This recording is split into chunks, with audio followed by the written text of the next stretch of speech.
일본에서 파산하는 기업들이 시간이 지나갈수록 증가하고 있는 양상입니다. 이뿐만 아니라 도쿄도 역시 파산 직전에 놓였습니다. 피커TV에서 자세한 내용 전해드리겠습니다. 도쿄상공 리서치에 따르면 C19 관련 파산이 1700건을 넘어섰고 6월에는 사상 최대 파산을 기록했습니다. 6월 30일 16시 시점에서 C19 관련 부채 1000만엔 이상으로 경영 파탄난 기업은 총 1630곳이 되었습니다. 월별로는 2월 122건, 3월 139건, 4월 154건 등 3개월 연속 최다 건수를 기록했습니다.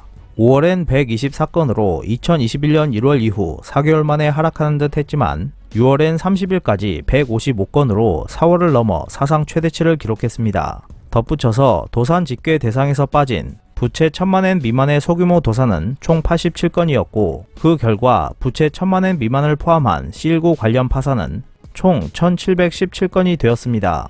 오키나와현의 긴급 사태 선언이나 일부 지역의 만연 방지 등 중점 조치는 7월 11일까지 전망되고 있지만 음식점의 주류 제공이나 영업시간 제한은 계속될 것으로 보이고 있고 도쿄도 등에서는 한층 더 연장할 것이라는 논의도 부상하고 있습니다. C19가 진정되지 않고 있는 상황이 계속되는 가운데 소비 관련 일본 기업의 어려운 환경은 변하지 않고 있습니다. 타격을 입은 기업에 대한 금융 지원책은 계속되고 있지만 사업 환경이 회복되지 않은 채 C19 관련 융자 상환이 시작되는 과잉 채무의 문제도 부상하고 있습니다. 또한 더 이상 경영을 할 수 없는 상태가 되거나 사업을 지속하는 것을 포기해 파산에 이르는 경우도 눈에 띄기 시작했기 때문에 일본 기업들의 C19 관련 파산은 점점 더 증가할 것으로 보입니다. 일본에 좀 더 가까이 다가가고 있는 위기는 또 있습니다. 그것은 도쿄도의 재정 상황이 심각한 상태에 놓여 있는 데다가 올림픽으로 인한 추가 부담이 가중될 것이라는 것에 있습니다. C19 대응에 쫓기는 도쿄도에서는 재정 악화가 계속되고 있습니다. 도쿄도의 저축에 해당하는 재정조정기금은 한때 20억엔까지 떨어졌고 향후에는 도쿄올림픽의 추가 비용 부담도 예상되고 있습니다. 7월 4일에 투개표 예정인 도쿄도의 의원 선거에서는 일부의 당으로부터 도쿄도가 소유하고 있는 자산을 매각하여 재원을 확보해야 한다는 주장도 나오고 있어서 도쿄도의 어려운 국면은 계속될 것으로 보입니다. 지난 5월 고이케 유리코 도쿄지사는 기자회견에서 재정조정기금은 매우 여의치 않은 상황이 되어 있다. 그렇다고 해도 C19 대책에 필요한 자금을 필요할 때에 지출해 나가는 것이 불가결하다라고 말하며 도쿄도의 어려운 주머니 사정을 언급했습니다. 도쿄도는 지금까지 C19 대책에 4조 7,800억엔을 지출했으며 일본 정부의 부담을 제외한 도쿄도의 부담은 1조 6,300억엔에 달했습니다. 도쿄도는 재정조정기금을 사용하며 대응했고 이로 인해 잔고는 작년 3월 말 시점에 9,345억엔이었던 것이 금년 5월 말에는 20억엔까지 줄어들었습니다. 근 1년 사이에 재정조정기금이 약 97.8%나 줄어들어버린 것입니다.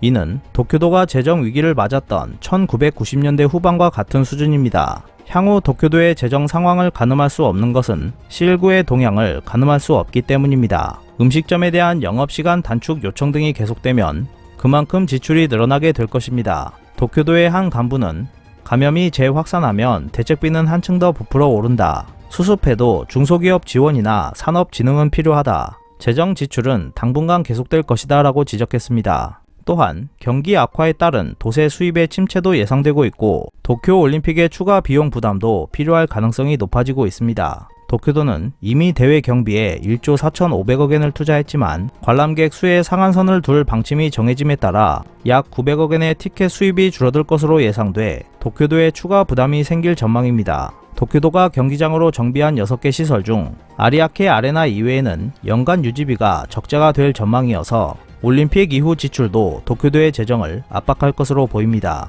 C19 상황과 도쿄올림픽이라는 위기를 일본이 어떻게 해결해 나아갈지 관심이 모아지고 있습니다. 오늘 준비한 소식은 여기까지입니다. 끝까지 시청해주셔서 감사합니다. 여러분의 좋아요와 구독은 영상 제작에 큰 힘이 됩니다.